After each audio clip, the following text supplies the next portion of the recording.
Good day, dental professionals. Welcome to the Dental Flow podcast. We are dentistry's go-to resource for insights into the business side of dentistry.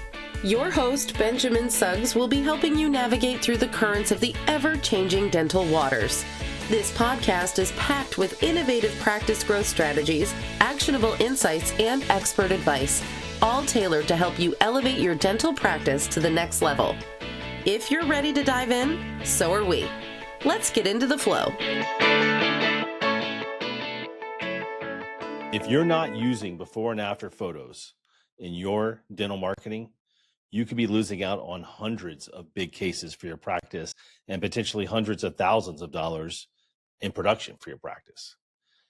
Let me guess, have you in the past run marketing campaigns for things like dental veneers or full mouth dental implants and not had a ton of success? It's possible that the lack of before and after photos was part of your problem. So let's get into it. Like, what do we mean when we say before and after photos? So for us, we get, as a dental marketing company, a lot of our clients will send us before and afters. They tend to always be very close up shots of teeth. So often there's a separator in that person's mouth and we get a close up of what their teeth look like before and what their teeth look like now after treatment is completed. Those are great. They're really great, but they're not good enough. And I'll tell you why. What really moves the needle in dental marketing is full face before and afters. So it's one thing to see a close-up of someone's teeth before and after. But if you look at a before and after photo of somebody that's had a full set of dental veneers on their teeth or had all on 4 dental implants, full mouth reconstruction placed in, there is something transformative about that.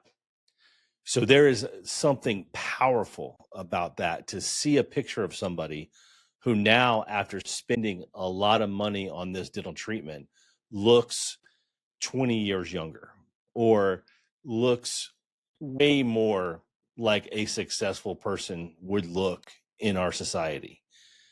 There's something just absolutely transformative about seeing that as a potential candidate for those services and realizing that it is worth the investment because it is going to dramatically change your life for the better when you look so much younger, so much more professional, so much more vital. That is something that really, really, really moves the needle with dental marketing.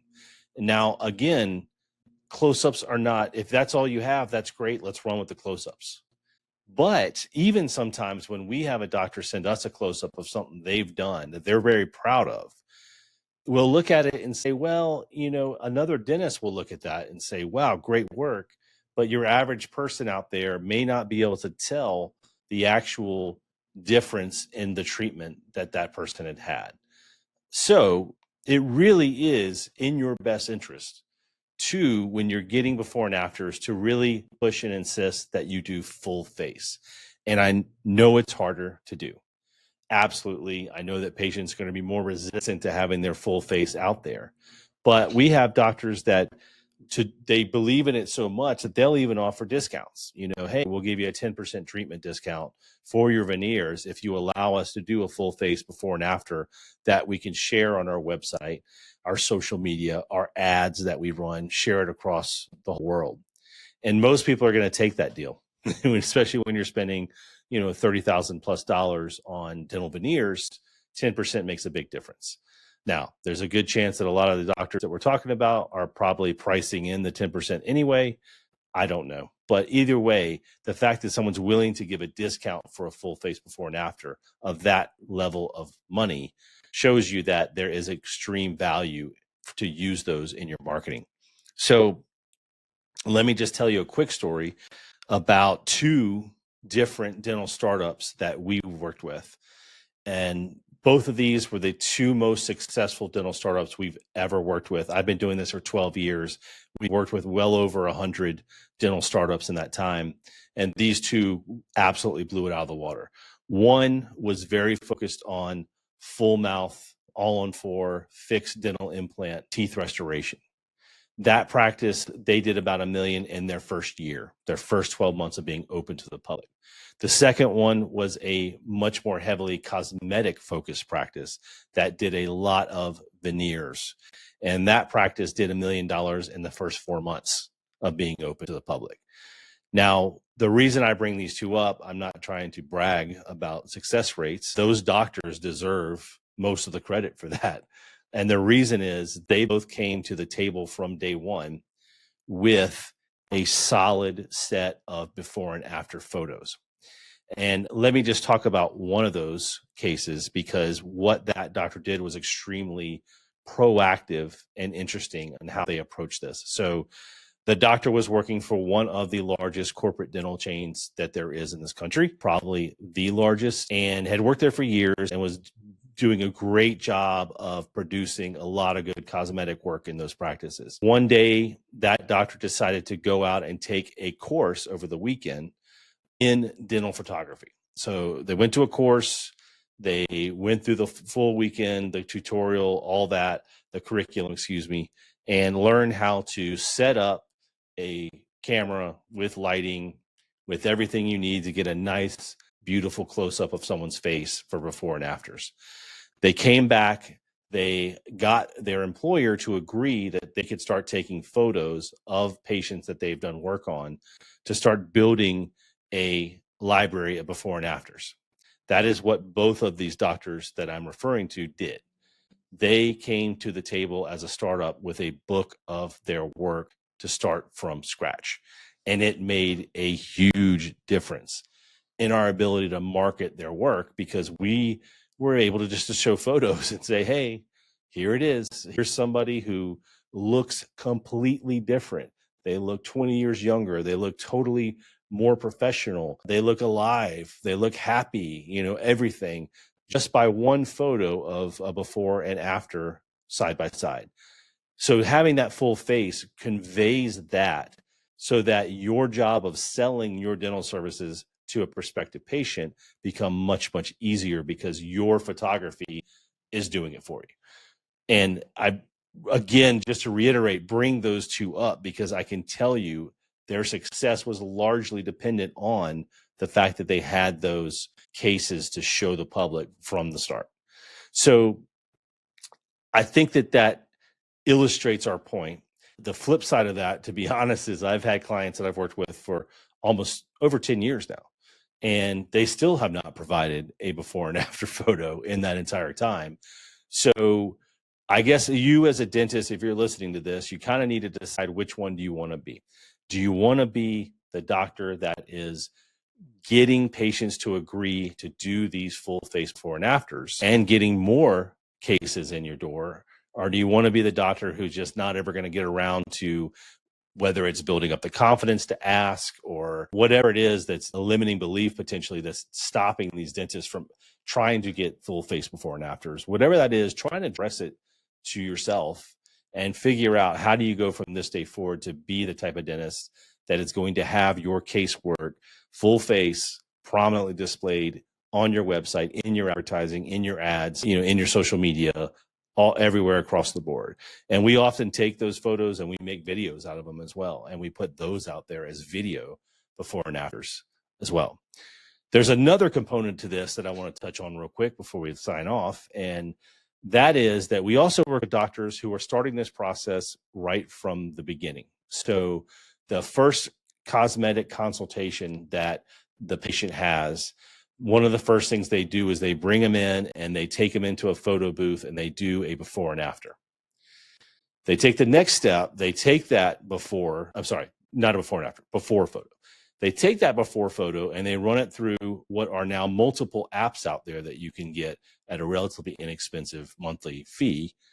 And these apps, what they do is the app will basically take that person's face and their current state and show them illustration of what they're going to look like when the recommended treatment is completed. So basically, if you're going in for a full set of veneers, this photo is going to show that person what they're going to look like when the veneers are done. Now, what a powerful selling tool that is. I mean, honestly, I will give you a personal story with my own wife got veneers. she went to a handful of dentists for them.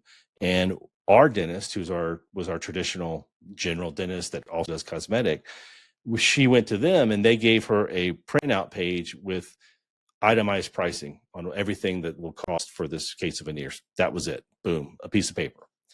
She went to a more established cosmetic dentistry practice and they did that process. They took her in, took a photo. They did the simulation of what she was going to look like with a full set of veneers afterwards.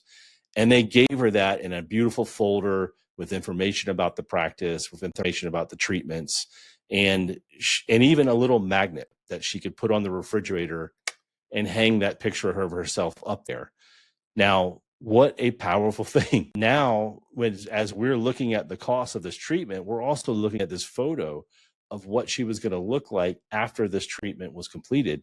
That made us very, very motivated to get the treatment done. We were excited about it because we could see the outcome. Now, we have clients that use this, and sometimes they'll even do it via a virtual consult. So someone can just take some pictures of themselves, send it in, they'll do a virtual consult, they'll have the app run the photo, and they can show the person, boom, this is what you're going to look like. Now, in those cases, we've even been able to go to a client's website and put on a before, not even a before and after, but a before, a simulate, and then the after. So you can even see in some cases where the end result, the patient looks even better than the simulation looked. And that's another testament to that dentist's skill to be able to beat this ideal AI, whatever simulation in terms of making someone's mouth and teeth look just perfect. So these are all powerful, powerful things that you can use in your practice if you decide today that you want to do it. So that's the first step. Just decide that you want to start putting your work out there in the public. You know, maybe go take a class like that dentist I told you about who took this dental photography class. Those are out there. You know, set up a little studio in your practice in a spare space where you can start taking photos of patients when they come in. Invest in one of these apps that will give you the ability to simulate what a smile is going to look like. You know, these are not that complicated things that can help you sell a lot of what we call big ticket dentistry, veneers, full mouth dental implants, all in four, all of that stuff that most dentists that we work with want to do more of. If you want to do more of it, start today. Start today getting those full face before and after. Start today using photography in your practice to build your success. So I hope this was helpful. As you can tell, we're pretty passionate about before and afters. Makes our job easier when we're trying to help a dentist sell those services. Having that content makes our jobs a lot easier. So if that's what you want to do, I would encourage you, get started today. Start getting permission. Get a sheet of paper that you can have a patient sign and say, yes, you have my permission to use my photo, and get going. It's only going to help you do more of the dentistry you want to do, and it's going to build your practice. That's all for today. Have a great rest of your day, and we'll see you next time. Thank you for joining us for this Dental Flow podcast episode. If you enjoyed today's discussion and wish to stay updated on future episodes, please like, subscribe, and share the podcast with colleagues and friends. For more insights and discussions on dental marketing, we encourage you to continue riding the Dental Flow wave and tune into the next episode. Keep on smiling, learning, and flowing with the Dental Flow podcast.